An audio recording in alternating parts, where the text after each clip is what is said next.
we've seen, from history that any administration that has passed progressive, groundbreaking historical legislation has only done so because there's been a movement to push them.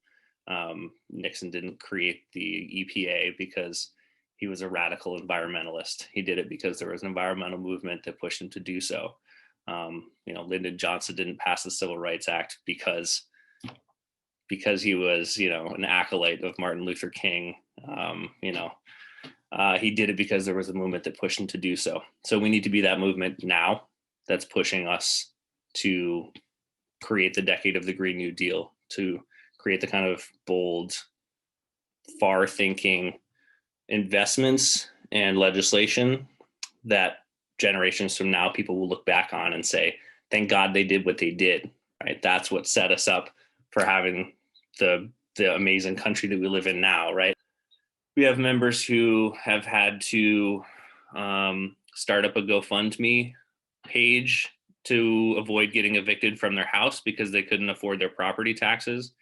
We've had members have to start a GoFundMe page to avoid getting evicted because they got cancer and couldn't afford the balance of their rent and their medical bills.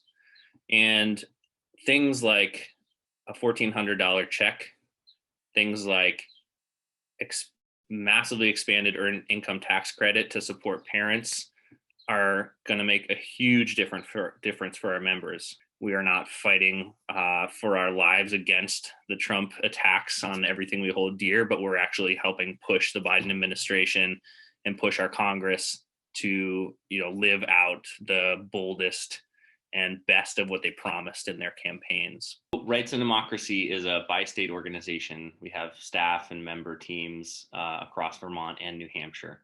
And recently, our teams in Vermont, in the Burlington area, along with an amazing coalition of organizations and grassroots groups, was able to pass two really important city resolutions, one for ranked choice voting and another for just cause evictions.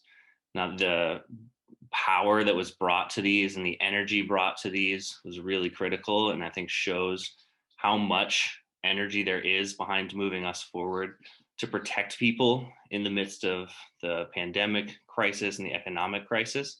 And really, I think demonstrates the power that we can bring to finding real solutions, not only to the crisis that we're in this moment, but the solutions that we need to advance us for the generations to come, so that we are protecting people, so we are making sure that folks are secure in their homes, that we have a real democracy that's vibrant, that's inclusive, and that brings in all voices.